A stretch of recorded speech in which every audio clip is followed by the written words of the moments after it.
Vamos começar a gravação aqui.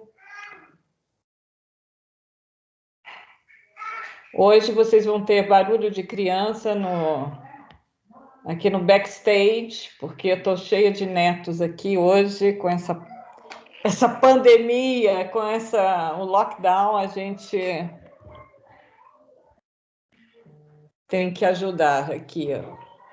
Então, vamos ver, já começamos a gravação. Em primeiro lugar, eu queria, então, dar boas-vindas a todos vocês. Todos me ouvindo? Sim? Sim. Perfeito. Então, nós vamos, hoje vai ser uma aula basicamente para a gente tirar dúvidas, fazer os exercícios e avançar, então, nesse entendimento, né, de estimação de parâmetros populacionais e os conceitos básicos de teste de hipóteses. Também vou tirar dúvidas do trabalho de análise de dados, análise descritiva de dados, que porventura vocês ainda tenham. Então, esses são conhecimentos básicos. Então, a aula de hoje vai ser dedicada a tirar todas essas dúvidas e a gente finalizar, então, um módulo de parâmetros populacionais para a gente seguir para o outro módulo na próxima semana. Então, o César Augusto já tinha colocado uma dúvida. Então, César, por favor, pode manifestar. Tá.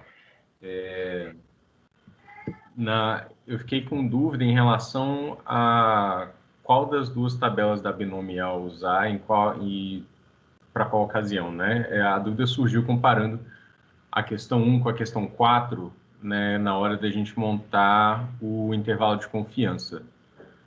Quando a gente monta o intervalo de confiança na questão 1, a gente usa a tabela 4, né?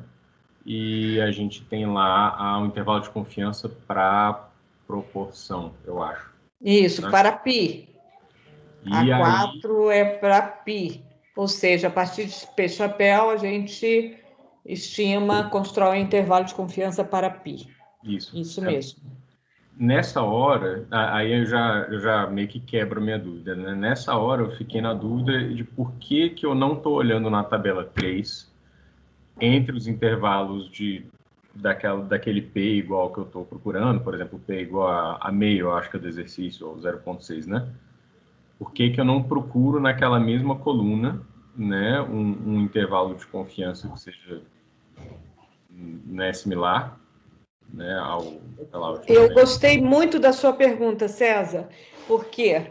Porque essa é uma dúvida que outros talvez tenham e nem não tiveram oportunidade de expressar, mas essa é uma dúvida que, quando eu estava preparando, eu falei, será que eles vão ter dúvida com relação a isso? Muito obrigada por dar oportunidade de a gente trabalhar um pouco, rever alguns conceitos. Eu vou abrir aqui, eu vou compartilhar a minha tela com... Deixa eu achar a binomial aqui primeiro. Eu vou achar a binomial, a tabela, as duas tabelas que você faz referência. Então, deixa eu me organizar aqui. Então, nós temos aqui as duas tabelas da binomial. Uma é a tabela 3. O que a tabela 3 nos mostra? É muito importante sempre nós termos, deixa eu ver aqui, tabelas, onde que tem textos aqui? Tabelas. Então, eu vou compartilhar minha tela, eu estou aqui com...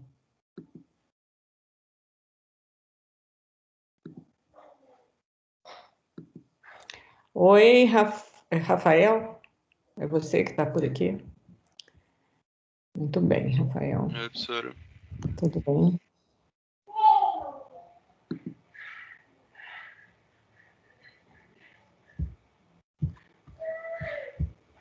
Aqui. Então, vocês estão vendo minha tabela? Sim, dá para Sim, ver. professora. Então, a tabela 3 aqui tem a distribuição binomial, tá certo? Então, eu tenho a distribuição binomial, na verdade, eu tenho a função de distribuição, que é, vamos passar lá, que é, ups, como é que eu passo aqui para cá?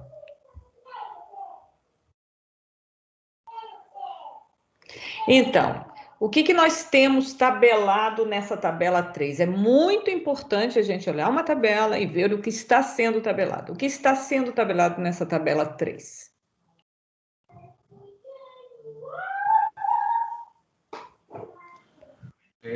Dado um P que a gente está procurando, qual a probabilidade de ocorrer exatamente aquele evento dentro com um N determinado?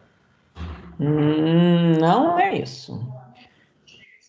Tem o número de tentativas, ou número de pessoas, talvez, o número de sucesso, que é o Y, e o P, que é a probabilidade de ocorrência. Não é isso. Eita. Atenção, o que está sendo... E está muito evidente, gente, está muito evidente. Isso vem lá dos conceitos de introdução à probabilidade.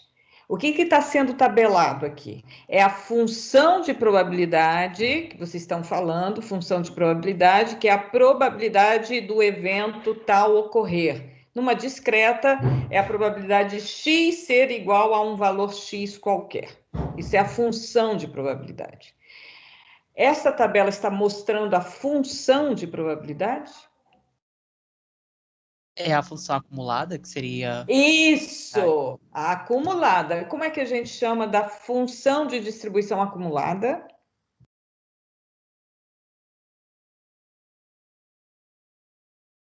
Isso é muito importante para a gente.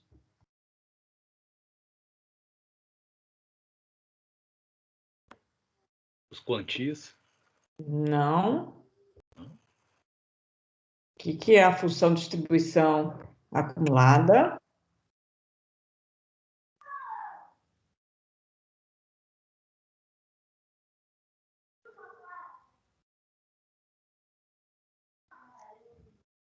Chama-se função de distribuição de probabilidade. Então, vocês voltem lá no capítulo 6, 7, 8 do Bussab, para lembrar o que é uma função de distribuição, porque nós vamos usar isso muito. Numa variável aleatória discreta, a função de distribuição ela é a chamada da função escada, do gráfico em escada. Lembram disso? Por quê? Porque eu vou dando saltos. Então, eu tenho a escada, não é uma contínua. Tá? Então, eu tenho aqui as probabilidades acumuladas, a função de distribuição.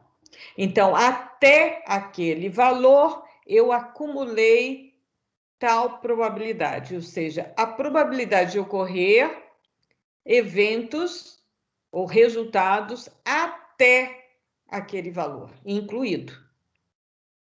Ok? Alguma questão sobre a função de distribuição? Podem colocar no chat, se entenderam, por favor.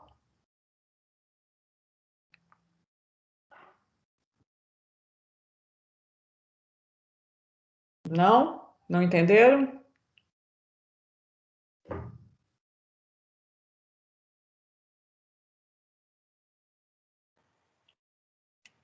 Eu só não estava lembrando do nome. Não, FDP não é função de distribuição. FDP é a função de densidade de probabilidade, César. Então, a gente chama de função de densidade de probabilidade, que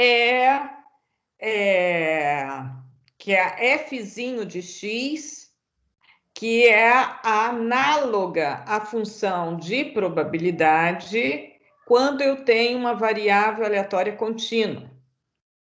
A função de distribuição ela é representada por uma F maiúsculo, tá? Então, temos que ter muita precisão na nomenclatura, para a gente não se confundir. Então, o que é uma função de probabilidade? Uma função de probabilidade é a probabilidade no ponto. Isso se aplica para variáveis aleatórias discretas e não se aplica para variáveis aleatórias contínuas. Por que não se aplica para variáveis aleatórias contínuas a probabilidade no ponto? A probabilidade no ponto é zero. A probabilidade no ponto é zero. Então, a gente tem uma definição infinitesimal.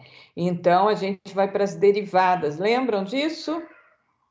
Então, a gente não tem no ponto, mas num intervalo muito pequeno.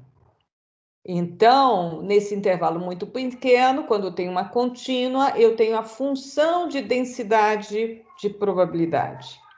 Quando eu integro, ou quando eu somo numa discreta, ou como integro numa contínua, eu tenho a função de distribuição que é representada pela f maiúsculo de x. F maiúsculo de x é a probabilidade, geralmente de menos infinito, né, até aquele valor que eu defino de x.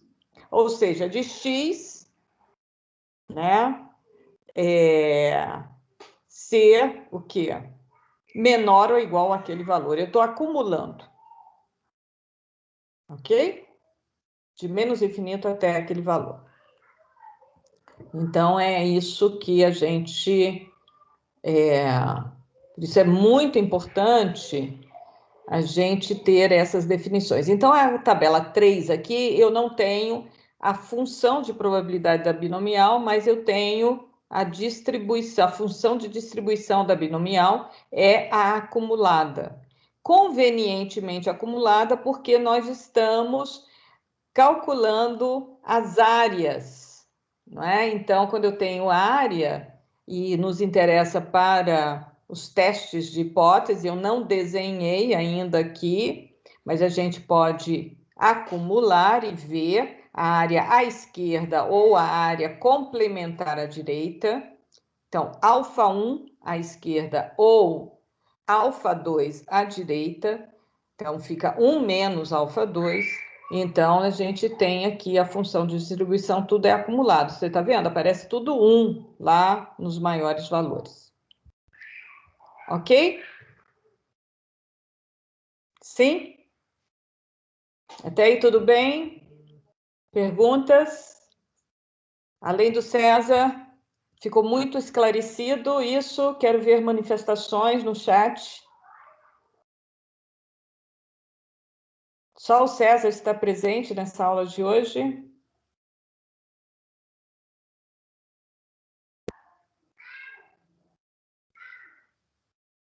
Dando ok. Temos 3 presentes até o momento. Tudo certo, professora.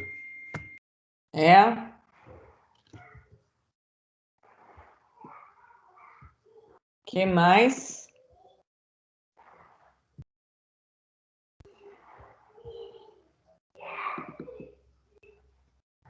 Não estou vendo mais ninguém se manifestar. Deve estar atrasado o chat, professor. Tem um monte de gente falando. Ah, que bom! O meu chat está horrível. E eu estou no celular porque o meu não... Você vai ser o meu... Deixa eu ver aqui. Eu acho que eu tenho um problema com o chat nesse... Eu não sei por que eu não consigo ver o chat. Será que eu não estou nessa turma? É tão engraçado. Não, quando o Teams, quando a gente apresenta, a gente perde acesso ao chat mesmo. Ele é meio ruim para isso. Mas eu estou no celular, eu vi você postar, Rafaela, César, e parou. Bom, então, estamos assim. Aqui temos a função de distribuição da binomial. Então, na tabela 4, vamos ver a tabela 4, porque o César perguntou, todo mundo viu a tabela 4? O que nós temos na tabela 4? Estamos na tabela 3 ainda. Tabela 4.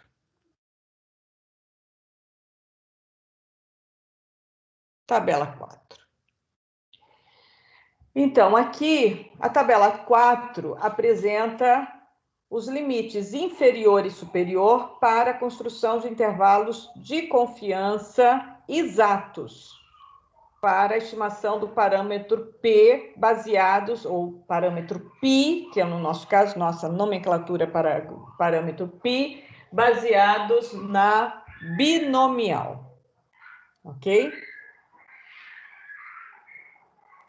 Gente, hoje eu tenho um kindergarten aqui em casa. Então, os meninos estão gritando aqui. Então, o que eu tenho aqui? Se não fosse uma binomial, como é que eu estimaria o intervalo de confiança para π, usando a aproximação normal? Por favor, coloquem a expressão no chat. Agora eu vi que muita gente se manifestou, chegou atrasado mesmo. Eu vi Gabriel, Lucas Loureiro, Rafael Yui, Arthur, Zé Vitor, Valdir, Bárbara, oi Bárbara, Guilherme, Gabriel Veras, Aline, Tailine, Bruno, Daniel, ixi, muita gente. Então, agora, por favor, coloquem, se eu perguntasse para vocês, estimem um intervalo de confiança para a verdadeira proporção π na população a partir da proporção amostral. Como é que eu construo esse intervalo de confiança? Qual a expressão desse intervalo de confiança? Podem colar usando o Boussabi, por exemplo. Mas isso tá correndo nas veias, né? Como é que eu faço o intervalo de confiança de 1 menos alfa% de confiança para π?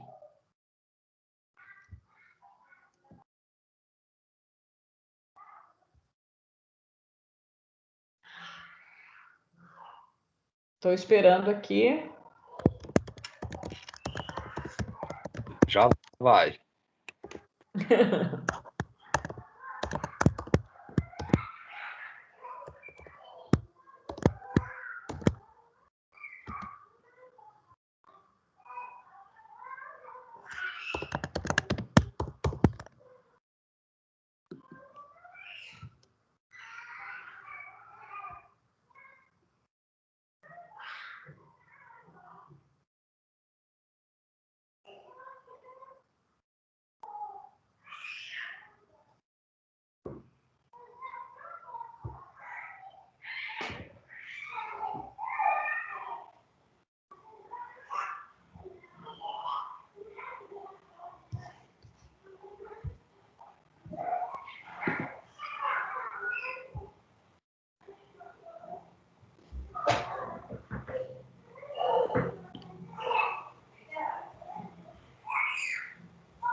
Professora, não dá para te ouvir. Porque eu pus mudo aqui, porque o barulho está demais. Como é que é? O que é isso? Lê para gente, César. Intervalo de confiança, você fica com aquele... Eu sempre fico na dúvida se é o seu estimador ou o seu parâmetro. Muito bem, muito boa dúvida. Quando eu vou construir um intervalo de confiança, eu tenho que calcular algo. Eu uso o quê? Eu uso o parâmetro ou uso o estimador? Respostas, por favor, no chat. Para a construção de um intervalo de confiança, eu uso parâmetros ou uso o estimador?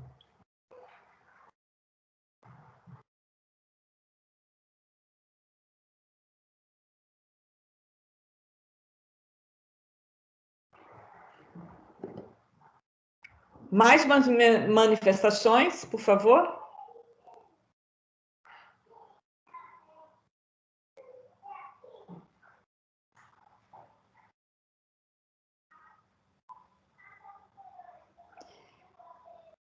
Vários manifestaram estimador. Por que que eu vou usar o estimador e não o parâmetro?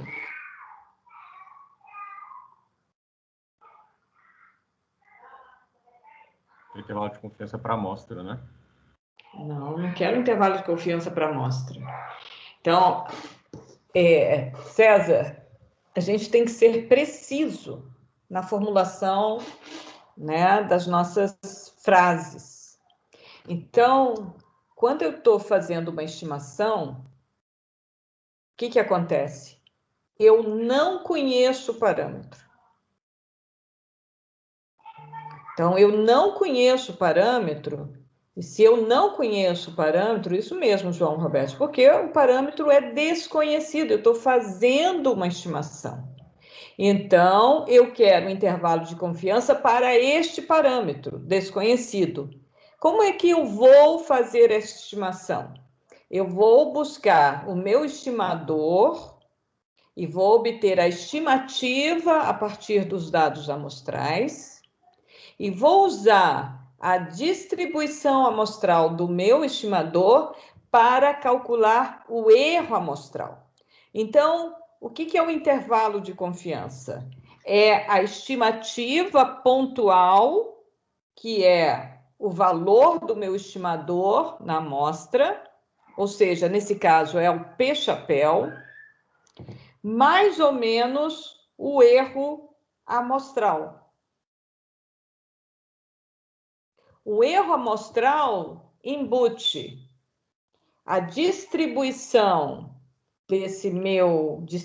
amostral desse meu estimador e a sua variabilidade. Então, se eu estou fazendo uma aproximação pela normal, então eu vou falar que P-chapéu tem distribuição normal com quais parâmetros? Então, P-chapéu é aproximadamente normal com quais parâmetros? Quais são os parâmetros de uma normal para P-chapéu?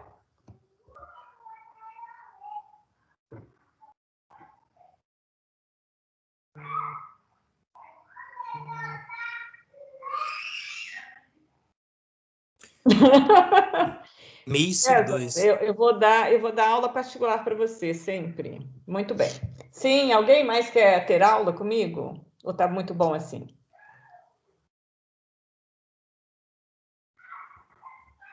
Muito bom. Então, vamos lá. Sim, muito bem. Estimador, né? Quais são os parâmetros? Eu tenho a expectância de P-chapéu é π, e a variância de P-chapéu é π vezes 1 menos π dividido por n. Então, esses são os parâmetros de P-chapéu. Tenho a expectância e a variância. O erro padrão é a raiz quadrada da variância.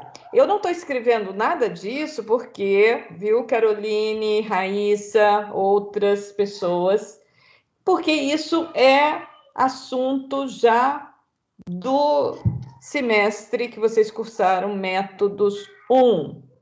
Então, é a base. E vocês já fizeram essa revisão lá nos capítulos 10, 11, né? Então, sobretudo 10. Então, a gente tem que P-chapéu é normal, ok? Então, se P-chapéu é normal, eu vou usar essa propriedade, né, da normal, os seus parâmetros, para construir o intervalo de confiança. O Zé Vitor já colocou aqui em cima, né, supondo que eu tenho 95% de confiança, eu vou ter o quê? Eu vou ter que o intervalo de confiança de 95% vai ser P-chapéu mais ou menos 1,96, que é a abscissa da normal, para 95% de confiança.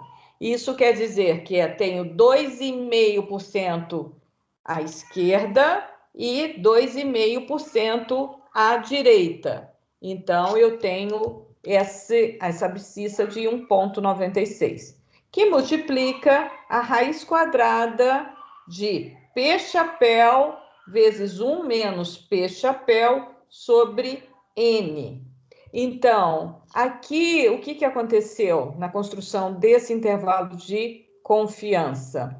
Eu usei a própria estimativa de P chapéu para o cálculo, para a estimação da variância de P chapéu. Ok?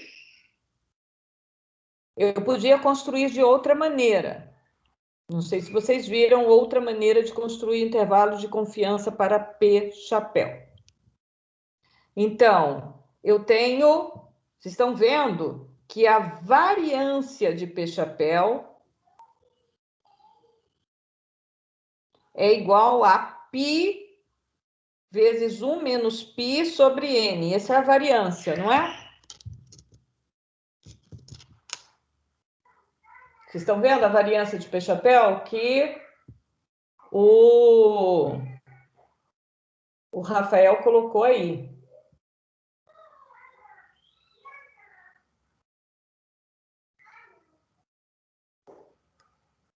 Ok? Ninguém fala. Eu vou dar mais 5 minutos, já que eu estou falando sozinha, eu acho que vocês podem estudar melhor sozinhos. A gente está respondendo aqui, professora. Ah, estão respondendo?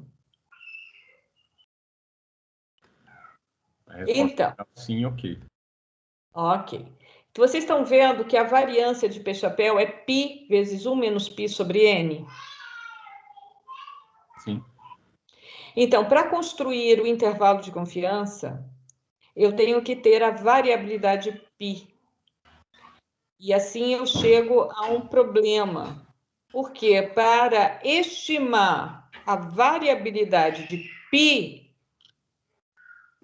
desculpe, a variabilidade de P chapéu, eu tenho que ter o valor de π. Mas o valor de π é aquele que eu quero estimar. Não é isso? Certo. Quando eu estou na média, vejam, eu estou falando de x barra, que está estimando μ. Para a construção do intervalo para μ, eu tenho duas possibilidades. Eu conheço a variância populacional ou eu não conheço a variância populacional. Se eu conhecer a variância populacional, eu vou usar o valor sigma. Se eu não conhecer a variância populacional, eu vou ter que estimar a variância. Eu vou usar S. A variância S ao quadrado, amostral. E sigma ao quadrado, a variância populacional. Ok? Ok. Ok. Eu tenho transparência disso, mas eu nem pensei em colocar isso para vocês, porque isso já é muito...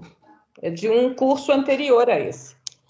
Então, o que eu quero falar é que vocês têm essa expressão que o Zé Vitor colocou para a construção de um intervalo de confiança para π com 95%, ele colocou P chapéu mais ou menos 1,96 vezes a raiz quadrada de P chapéu 1 menos P chapéu sobre N. Essa construção admite que a estimação da variância de P chapéu é dada por P chapéu vezes 1 menos P chapéu sobre N. Ou seja, eu estou usando o meu estimador P chapéu para estimar a variância de P chapéu. Ok? Vocês viram? Eu estou repetindo P chapéu. Sim, dá para ver. Sim, sim. Eu tenho uma alternativa. Qual é a alternativa? Supor uma variância máxima. Qual seria a máxima variância de P chapéu? Quando P é igual a meio. quando P chapéu é igual a meio. Então, em vez de calcular P chapéu mais ou menos 1,96 raiz quadrada de P chapéu 1 menos P chapéu sobre N, eu posso construir um intervalo de confiança da seguinte maneira: P chapéu mais ou menos 1,96 se eu tenho uma confiança de 95%. E aí eu tenho raiz quadrada de meio vezes meio sobre N, supondo variância máxima de P chapéu.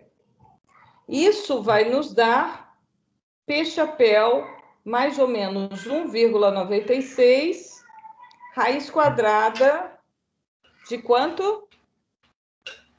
De 1 sobre 4N. Alguém pode pôr isso, escrever aqui? Sim, alguém falou? Eu só falei que era 4N, professora, mas escreve. Ah, muito obrigada, Rafaela. Você Sim. pode escrever aí para gente? Vou tentar. Alguém escreve? Eu posso mandar foto, se quiser, do livro. Mande foto. Muito Tá. bom, obrigada, colaborando. Muito bom, Zé Vitor. Então, eu tenho... Muito bom. Então, aqui eu tenho duas formas. A primeira forma que o Zé Vitor colocou é a chamado o intervalo para π, ou seja, a partir de P chapéu, do seu estimador. Muitas vezes eles falam, é um intervalo mais liberal, ou seja, você está considerando uma variabilidade dada pela amostra. Enquanto que o segundo, que nós estamos, a segunda proposta de construção do intervalo de confiança, usando a variância máxima de P chapéu, ou seja, meio vezes meio, sobre N, isso é considerado como um intervalo mais conservador. Por quê? Porque ele está com uma amplitude maior dada por essa variabilidade máxima. Ok? Ok. Então, vocês podem construir esse intervalo de confiança usando isso, né? Usando tanto a expressão que o Zé Vitor colocou, que é o intervalo mais liberal, e como a segunda expressão, usando a variância máxima, que é considerado o intervalo mais conservador. Ok? Obrigada, Rafaela, que colocou aqui a imagem. Muito obrigada. Muito obrigada. Muito bem. Então, vocês estão vendo. Então, ter o livro, eu estou seguindo muito próximo ao Bussab, né? Então, vocês acompanhando aí com o livro do Bussab é muito bom. Então, vejam bem. A tabela 4 vai nos dar os limites inferior e superior da construção de um intervalo de confiança para π. Certo? Eu estou falando de π e π vai variar, desculpe, né? Não é π que vai variar, mas π poderá estar entre tal valor ou tal valor. Então, os meus limites do intervalo de confiança são construídos a partir da nossa variável aleatória, nossa estatística P chapéu. Ok? Uhum. Até aí tudo bem? Sim. Então, eu tenho uma estimativa para π, que é o nosso P chapéu. E eu vou considerar uma variabilidade de P chapéu e a sua distribuição amostral para construir o intervalo de confiança. Ok? Então, Aqui o intervalo de confiança para π usando a binomial, ela é mais difícil de ser obtido. É muito mais difícil, tá? Então, a gente, por isso que já vem uma tabela, porque você tem que fazer algumas interpolações, algumas entre os valores da tabela 3, ok? Por que eu não posso usar a tabela 3? Que é a pergunta do César. O que a tabela 3 me dá?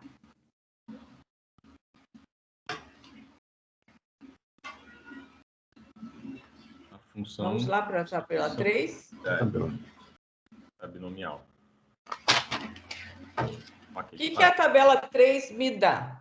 Qual que é a sua proposta, César? Por favor, manifeste-se.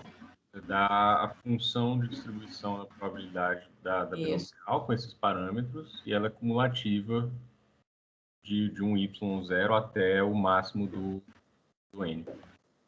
Sim. Então, veja, o que eu quero como intervalo de confiança?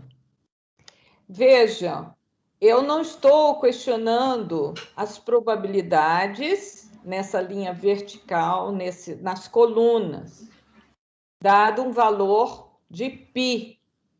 Onde que está um valor de π? O valor de π está no cabeçalho. Tá vendo, César? Dá para ver. Então, se eu tenho um p-chapéu de 0,60, eu estou estimando π, por exemplo, igual a 0,60. Mas tem uma variabilidade para lá e para cá. E como é que eu vou estimar essa variabilidade? Onde que eu vou para esses valores de π? Vocês estão vendo que eu tenho que mexer no cabeçalho e não no corpo da tabela. Dá para entender. Entendeu como é mais complicado?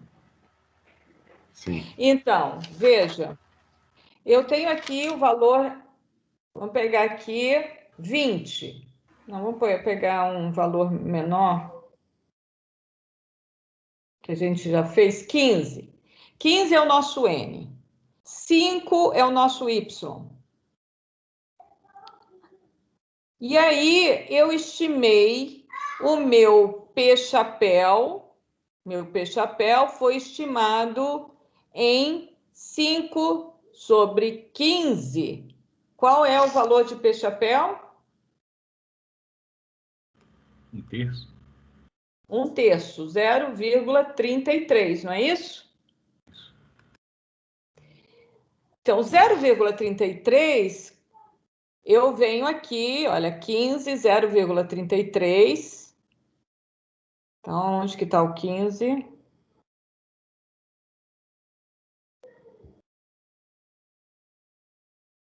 (0,33). Vocês estão vendo? Olha, eu devo estar por aqui, 15, 0,33. E aí, eu tenho que achar quais são os possíveis limites para mais e para menos, tá? P-chapéu vai variar nesse intervalo para mais e para menos, que vai compreender, né, com 95% de confiança, eu digo que este intervalo vai conter o verdadeiro valor. Então, nessa tabela, eu não tenho como fazer essa conta. Você viu que é mais complicado? O que essa tabela está me dando? Para um determinado valor de π, eu suponho um valor de π, qual é a probabilidade de ocorrer valores até um valor observado com o tamanho n da amostra. Mas aqui não me dá, a partir de um valor observado P-chapéu, qual é o intervalo de confiança que eu posso construir para mais, para menos, a partir desse valor de P-chapéu, construir um intervalo de 1 menos alfa% de confiança para o verdadeiro valor de π. Então, a tabela 3 me fornece já um valor de π a priori, enquanto que a tabela 4, estão vendo, está me dando valores, limites inferior e superior a partir de um valor dado de P-chapéu, por exemplo, 3/12. 3/12 é o meu P-chapéu calculado na amostra. Então, eu construo um intervalo de confiança com base na binomial, vai me dar 0,072 a 0,527.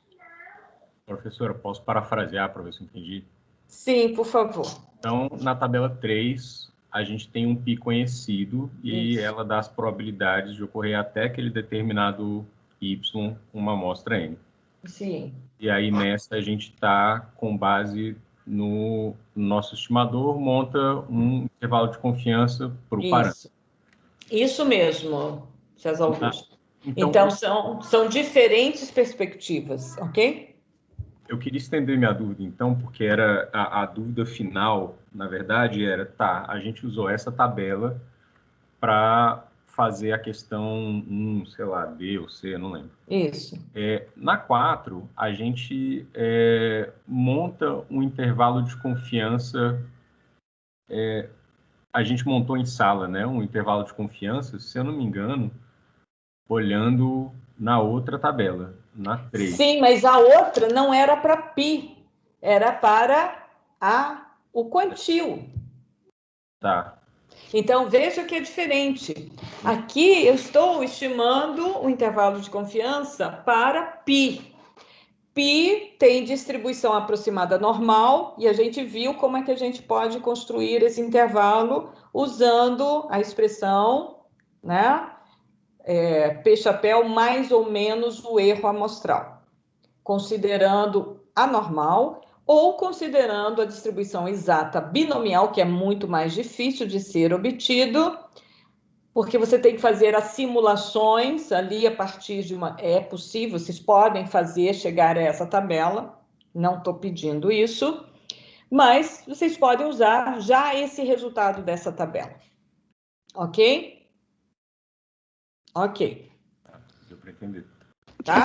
Então, esse é o intervalo de confiança para π, para o parâmetro π. Agora, quando eu quero construir um intervalo de confiança para uma separatriz, por exemplo, para a mediana, que nós quisemos construir, né? Que nós construímos, na verdade. A mediana populacional. Então, quando eu falo numa separatriz ou quantil, o meu interesse está na posição. Porque a mediana ou qualquer outro quantil vai ser obtido a partir da posição que ocupa. Então, eu tenho que construir um intervalo de confiança usando posições. Então, eu vou estimar, né, calcular para o intervalo de confiança a minha posição R, que vai ser a posição menor, ou seja, quem ocupar aquela posição R, ok, vai ser o limite inferior. E quem ocupar a posição S vai ser o limite superior. Por quê? Porque eu estou construindo intervalos de confiança para separatrizes, usando a binomial, que é a distribuição exata de uma separatriz. Ok? Então, eu estou usando a ordem da separatriz para isso. Então, eu vou, na minha tabela A3, né? Por quê? Porque aqui me fala qual é a ordem da separatriz. O que é a ordem da separatriz? É o valor π. Então, dada aquela ordem, e por isso que eu vou ver como que as posições, né? Que posições eu posso admitir que estão dentro daquela ordem, são possíveis de ocorrer com uma confiança de 95%, 90% ou 99%. Ok? Então, aqui na separatriz, eu vou olhar na coluna, porque dada esta ordem, eu estou falando uma ordem. Então, dado o valor de π, que é a ordem da separatriz, qual é a probabilidade de que um valor que represente aquela ordem varie, esteja na posição 4, 5, 6 ou até a posição 16, se eu tenho um n igual a 19. Ok? Vocês viram que é diferente? Agora Alguma dúvida sobre isso? Mais? Professora, Foi clara? Sim, fale. você podia só voltar um pouquinho naquela parte que você deu exemplo do...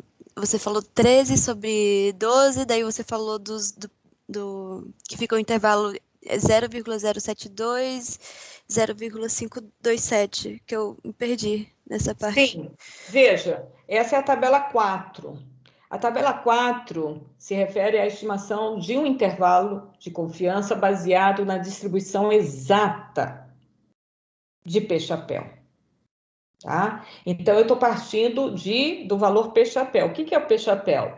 É o número de sucessos dividido por N. Aqui, o que representa o número de sucessos é o Y.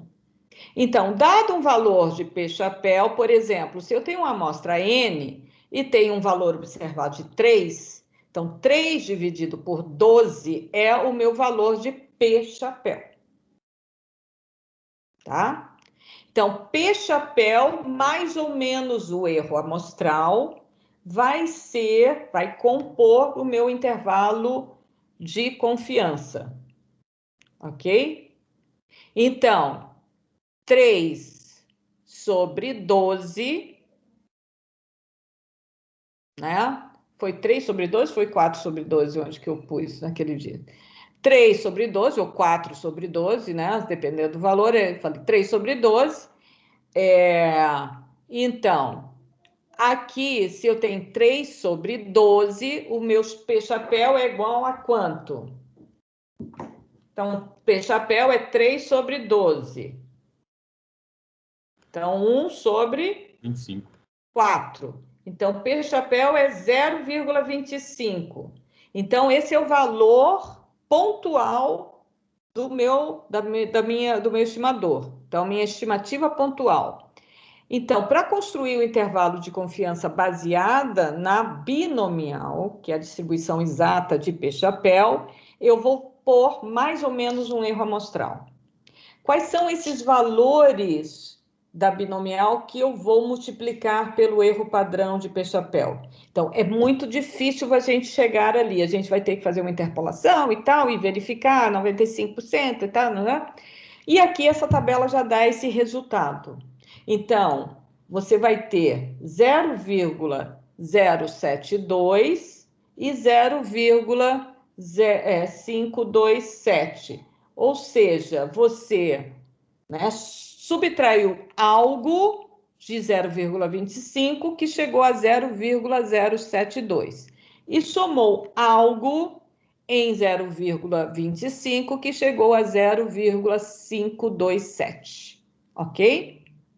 Então, esses são os limites do intervalo de confiança, né, construídos para π a partir do valor de P-chapéu, que neste caso, nesse exemplo, foi 3 sobre 12, tá?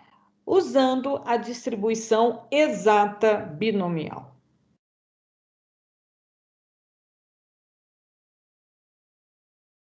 Tá certo, professora. Obrigada. Certo? Então, o que eu quero que vocês façam na lista? Calculem a distribuição aproximada, seja pelo intervalo conservador ou liberal, e vocês vão comparar com os limites com o intervalo construído a partir da tabela 4, que considera a distribuição exata binomial. Então, aqui neste caso, eu estou falando que eu estou estimando π, construindo o intervalo de confiança para o parâmetro π. Nos outros exemplos que nós construímos intervalos de confiança foi para a separatriz. Ok? Ou seja, para a medida de posição. E nós vimos que a medida de posição, a ordem dessa medida é dada por um valor π. Se eu falo que é uma separatriz de ordem 3/4, uma separatriz de ordem 3/4 é o quê? Como é que ela se chama? Terceiro quartil. É o terceiro quartil. Então, quando eu falo que é uma separatriz de ordem 3/4, eu tenho que usar, né, essa tabela da binomial com o valor de π igual a 0,75, porque eu estou falando, olha, eu estou olhando aqui, olha, estou olhando nessa separatriz. E eu vou ver nesta coluna, por exemplo, com n igual a 19, quais são as posições que delimitam uma confiança ou uma área de probabilidade de 1 menos alfa, seja 90%, seja 95%, seja 99%. São as mais utilizadas. Então, aqui eu vou determinar quais são as posições limites R e S que vão me dizer, olha, nessas posições, eu digo que os valores que assumem essas posições serão os meus limites, né, inferior e superior, que construirão o intervalo de confiança para tal separatriz. Ok? Pelo menos para mim está completo. Obrigado. É meio complicado mesmo. Foi por isso que eu achei melhor fazer essa aula porque é muita coisa. Quando você está falando de π e tal, e vem, são diferentes olhares para uma mesma tabela. Bom, quem entendeu? Muito bem, Rafael. Quem entendeu, responde, por favor, aqui. Todo mundo entendeu? Muito bem. O Rafael entendeu, todo mundo pode, então, falar que entendeu aqui. Quem não entendeu, se manifeste também. É muito importante isso, porque a gente parece que é uma maquininha, de repente faz trrr, trrr, trrr, e quando a gente programa, muitas vezes é muito automático, sem entender exatamente o que a gente está fazendo. Então, nesta disciplina, eu quero sempre conversar com vocês sobre o que tem por trás, o que vocês estão fazendo, né? Quais são os pressupostos, quais são limitações, né, dessas técnicas, do que a gente está realmente fazendo. Ok? Mais dúvidas?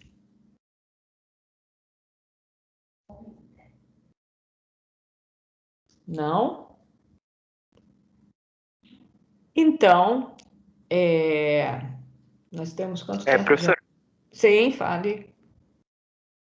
na aula passada, quando a gente fez a questão 4 da lista, o R e o S, os nossos índices, eles deram 91 e 100, em torno do índice 95.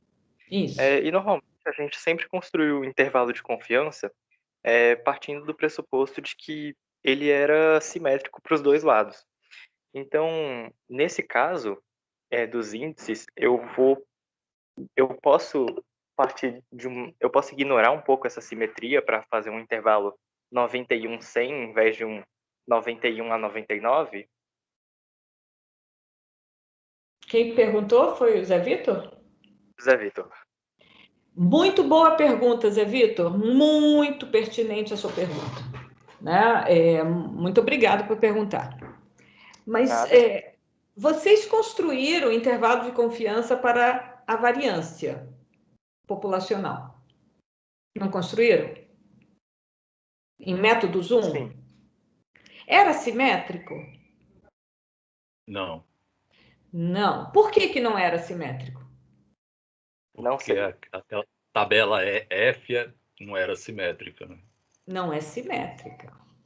Então, a gente baseia-se na simetria, por quê? Quando a gente está acostumado para P chapéu, aproximando para normal, X barra, porque nós estamos usando a normal. Quando a gente usa a normal, a gente, claro, que está trazendo a propriedade de simetria. Por isso que a gente põe mais ou menos E alfa sobre 2. Tá certo? Agora, quando a gente não tem simetria, e nós vimos que a binomial não é simétrica, quando a gente se distancia de meio, ela é simétrica quando π igual a meio, mas quando π se distancia de meio, ela é muito assimétrica. E qual era o valor de π no problema 4?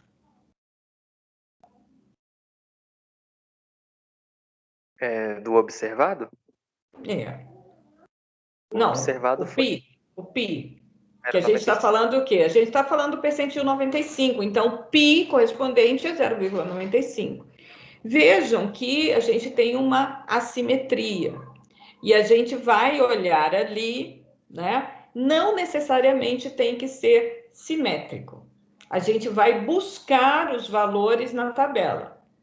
Ok? E as posições. Não é para o R, não necessariamente está simetricamente distante da posição, né, da nossa separatriz, simetricamente em relação, comparado com o S. Não necessariamente. Isso vai depender dessa distribuição de probabilidades ali.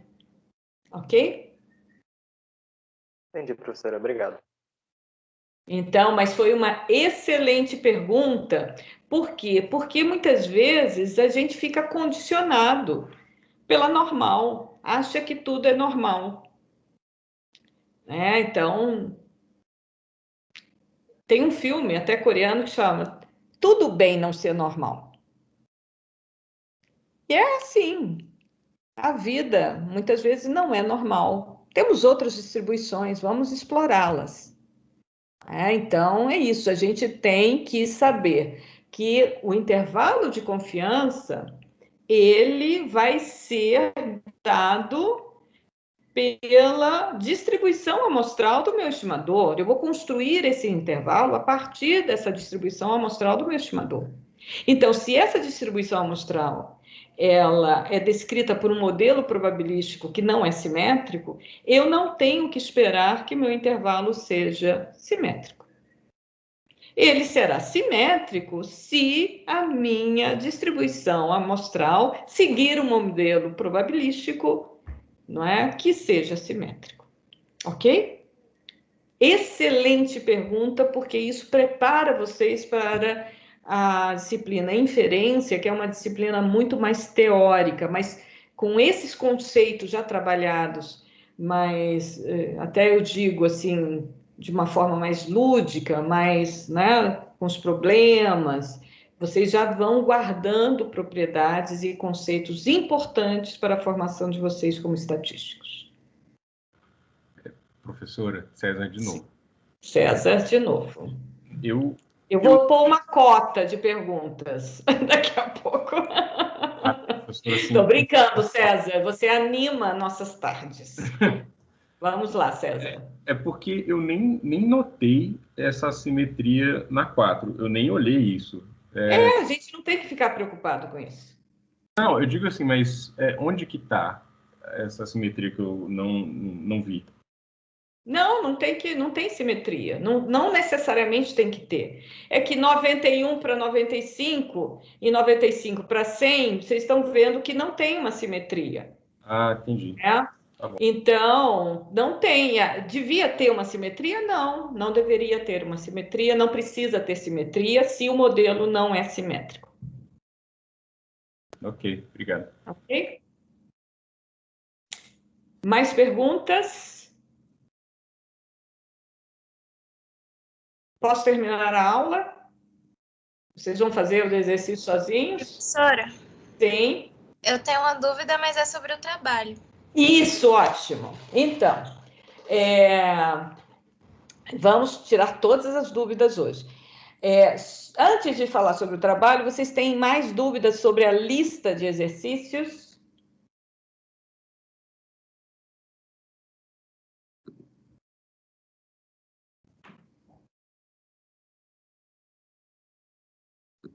Não? Então, a questão, como é que eu digo? Qual é a questão? Aquela questão... Deixa eu ver aqui.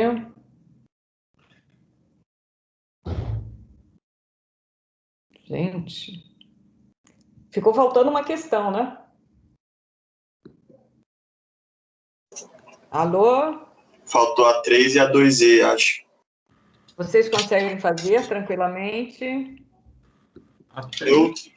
Igualzinho o resto. Não tem nenhum problema. Eu tava com um pouco de dúvida na 3, mas eu acho que eu já peguei mais ou menos aqui. Vocês querem ler a 3 para não ficar... Eu quero todo mundo tirando 100 nessa lista. Entregando no prazo, sem ninguém reclamar que teve pouco tempo para fazer, que isso, que aquilo, porque nós fizemos todos juntos, eu fiz praticamente todas as questões. Também você ficou com dúvida, Daniel, tem outras pessoas com dúvida, deixa eu ver. Deixa eu ver aqui, então a questão 3. Bom, antes, Caroline, só, né? Aguarde. Vamos primeiro falar da questão 2E. É um intervalo de 95% para o quartil superior. Nós fizemos para a mediana. Agora, para o quartil superior, é só mudar o valor de π, ok? Fazer o mesmo procedimento. E para a mediana, nós fizemos com 90% de confiança. Não, nós fizemos 95% de confiança. Então, é o mesmo procedimento agora usando para o terceiro quartil. Alguma dúvida nisso? Espero que não. Né? É só ver como é que nós fizemos para a mediana, vai ser o mesmo procedimento, só que agora a gente vai mudar, em vez de ser 0,50, vai ser 0,75. Ok? Na questão 3, em uma localidade, o peso mediano de macacas adultas é de 8,4 quilogramas. Uma amostra de macacas adultas da mesma espécie em outra localidade forneceu os seguintes pesos, em quilogramas. Podemos concluir que o peso mediano da população da qual foi retirada a amostra é maior que 8,4 quilogramas? Então, vejam, aqui é simplesmente o teste para uma mediana. E nós vamos fazer da mesma forma que nós fizemos o teste para o percentil 95 na questão 4. Só que agora, em vez de ser o percentil 95, nós vamos usar a separatriz 50%. Ok? Da mesma forma. Então, é só colocar as hipóteses. Aqui, o que a gente quer fazer é testar se π, que é a nossa proporção de interesse, é igual a meio. O que é a proporção de interesse? Que a probabilidade de pesos seja menor ou igual a 8,4. Esse é o nosso π, que isso é igual a meio.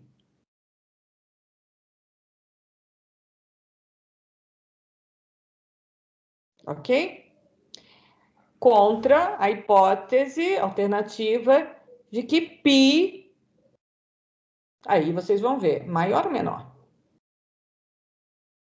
Nós já discutimos isso também. Então, é só lembrar que eu estou pondo a mediana para um valor maior.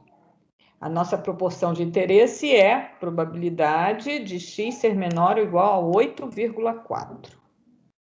Ok? Então, montem as hipóteses e aí façam o teste usando a binomial. São quantos elementos na amostra? Esse vai ser o nosso N.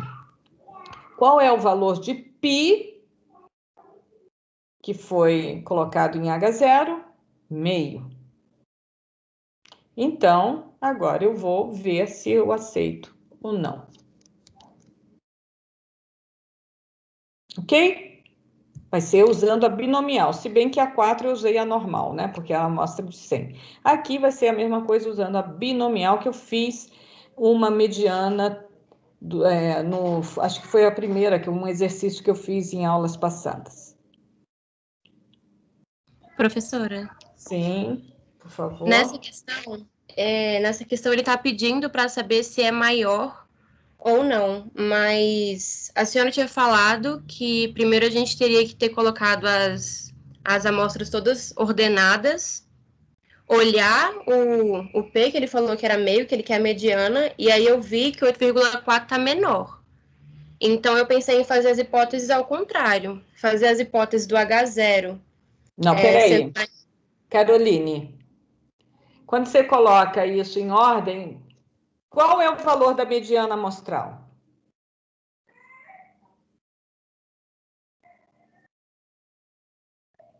Alô? É 9,3, eu estava contando aqui, desculpa. Ah, eu pensei que tinha desaparecido. É isso que ele está falando. Podemos concluir que o peso mediano da população da qual foi retirada a amostra é maior que 8,4? Por quê? Porque tem evidências da amostra que é maior. Que a mediana é maior, ok?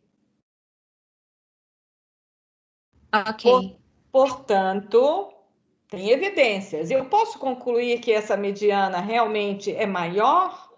Atualmente é maior? Ou nessa localidade é maior? Em termos de π, como é que eu vou elaborar as hipóteses?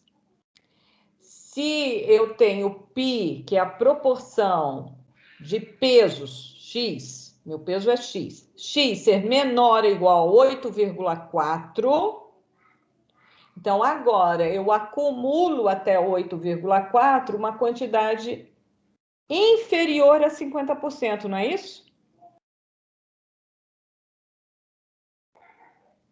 É isso. Então, a minha alternativa é π menor que 50%. Percebe? Porque a mediana está maior que 8,4. Então, até 8,4, eu acumulei menos que 50%.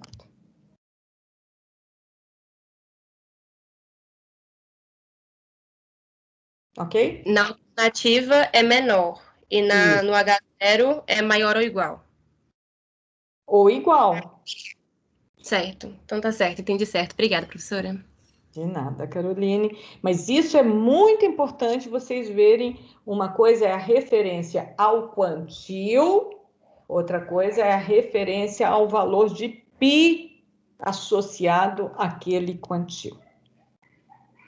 Ok? É só desenhar. Desenhe, põe numa reta e vejam a posição e quanto você acumulou.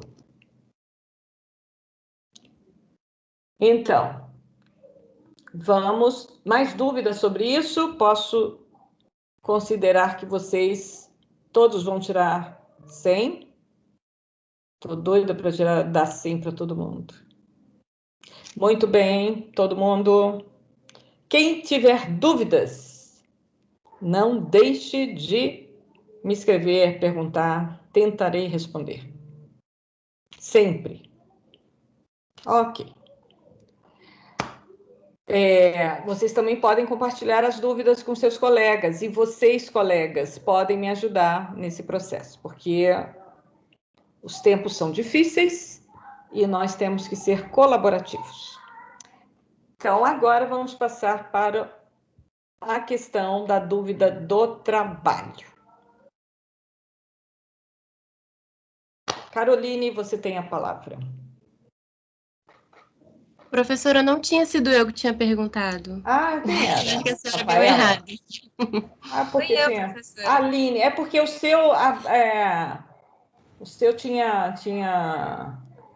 Aqui eu vejo quando fica azul, é que alguém está falando. Às vezes seu microfone estava aberto um pouquinho, e aí deu. Aline, fale a dúvida.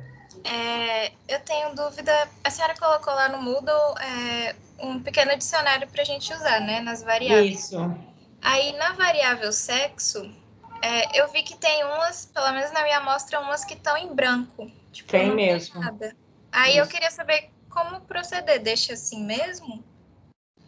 Eu deixei em branco, eu tirei quase todos em branco, que são chamados missing values.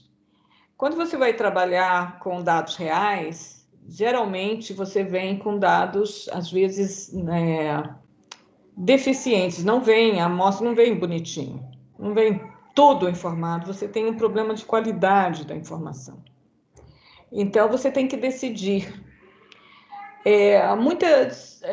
Tem uma técnica estatística muito usada pelo IBGE e outros institutos de pesquisa que chama-se imputação de dados. Então, você tem muitos modelos de regressão e tal, que imputa o dado. Aqui a gente não teve nenhum trabalho de imputação. Então, eu deixei várias variáveis com que a gente chama de não resposta. Essa proporção é geralmente muito pequena e muitas vezes a gente pode desconsiderar a não resposta. Então, essa é uma decisão do pesquisador se ele quer mostrar a distribuição dos valores válidos. E tem aplicativo, por exemplo, o SPSS já põe assim, valores válidos, e só trabalha com os valores válidos. Você pode também, o R também faz isso, ele põe NA, né, naqueles que estão em branco. E você pode falar, olha, desconsidere os NAs. Você tem uma opção, né, para desconsiderar todos os valores NAs.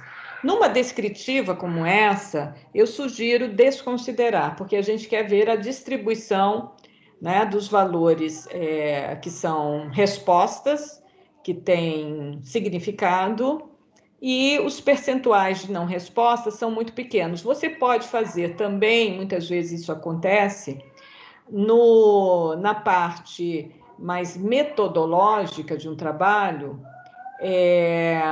se coloca qual foi o percentual de não respostas, para que aquela análise tenha validade. Se essa proporção é muito baixa, essa análise tem validade, sim. Se ela é muito alta, então você tem uma limitação ao seu análise, ao seu estudo, porque você tem uma proporção muito elevada de não resposta. Ok?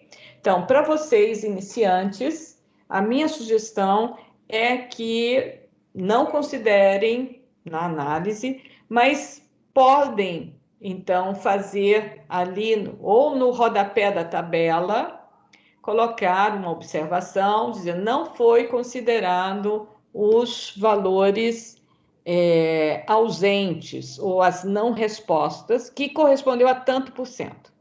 Ok? Fica uma informação bastante completa.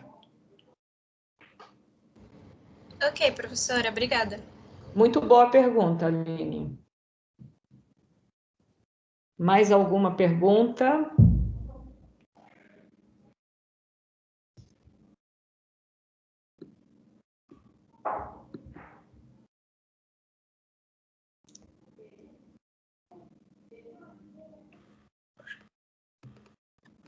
Acho que não, professor.